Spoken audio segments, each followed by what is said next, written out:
So electricity is typically a pretty confusing topic for a lot of students. It's quite complex and abstracted. And instead of jumping straight into Ohm's law, Ampere's law, and doing some circuit diagram problems, I thought I would provide a more electron-centered idea of how everything works. So we talked a little bit about how in the 1800s it was Coulomb and Faraday who discovered the law of electrostatic attraction and the idea of the field. And it was also in the 1800s that a scientist called Alessandro Volta and Luigi Galvani noticed that when a frog's leg was touched with metal instruments, the leg twitched violently, even when the frog was dead and there was no obvious electrical source present. They both argued that the source of this leg twitching was due to electricity, but they both had different ideas as to where the electricity was coming from. It was Volta that argued that it was coming from the metals, and it was Galvani who argued that it was already present within the frog, which he named animal electricity. So, in order to test their theories, they needed to come up with a constant source of electricity. And so it was Volta who invented the first battery. So, to do this, he took a very chemistry forward approach. He took zinc and silver, although we typically use carbon now instead of silver, with a saltwater solution in the middle. And so the zinc and carbon will act as the electrodes, with the saltwater solution in the middle as an electrolyte. So what happens here, without the influence of an external bias, the zinc dissolves into the electrolyte solution, and it slowly removes material away from the electrode. So over time, we lose mass in the electrode as it moves into the electrolyte. And slowly, it will drift across the battery towards the carbon where a reduction reaction will take place.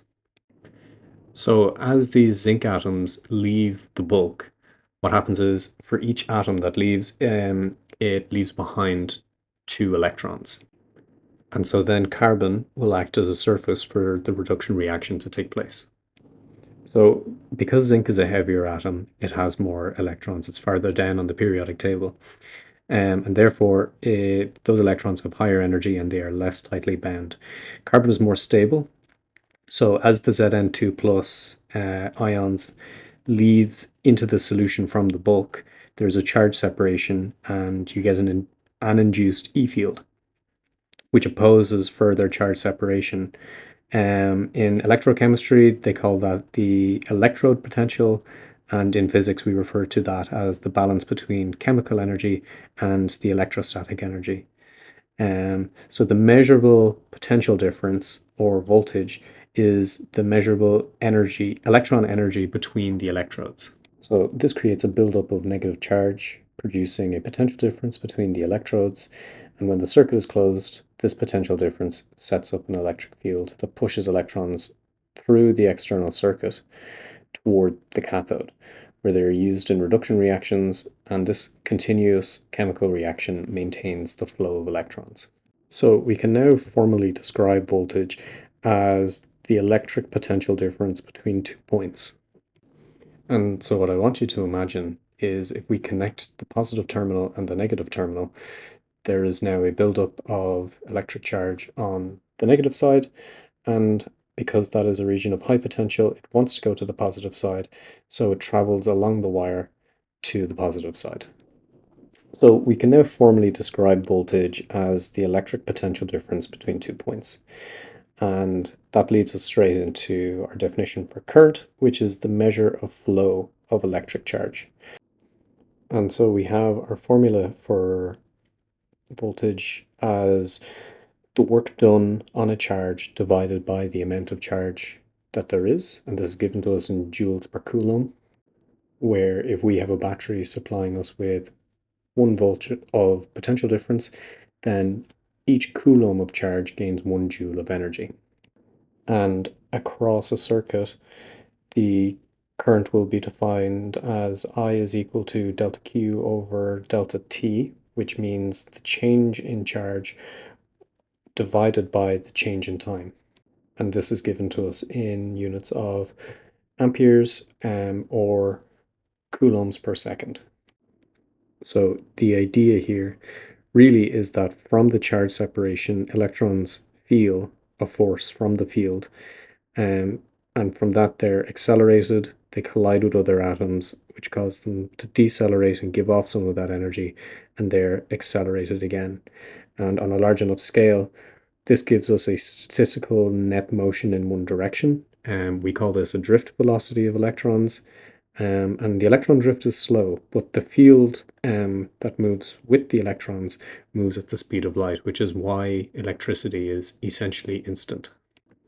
So in physics, we're typically interested in the current per unit area, and this is given to us by the current density equation, where J is equal to NQV. And this is a microscopic description of current. At the moment, we're more interested in a macroscopic perspective. And at this point, we only really want to know about the relationship between voltage and current, which luckily is given to us by Ohm's law, where V is equal to I or the voltage is a product of the current and the resistance in the circuit.